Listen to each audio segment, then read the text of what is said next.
Welcome, in front of me is ACER TravelMate P2, and in this video I will show you where to find the laptop specifications.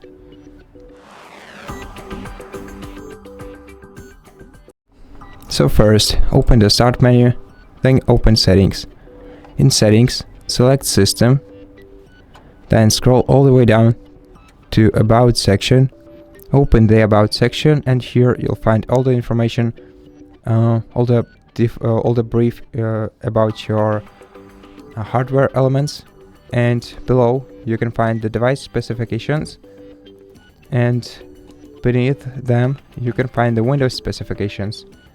Now, if you want to know more detailed information about your device's hardware, then you can close this window, right click the taskbar, go to Task Manager, then open the Performance section, and here in the Performance section, by switching the tabs, you can get to know all the information that you need about each element of your hardware. And that's it. Thank you for watching this video. If you liked it, consider subscribing to our channel, leave us a like and a comment below, and I'll see you in the next one.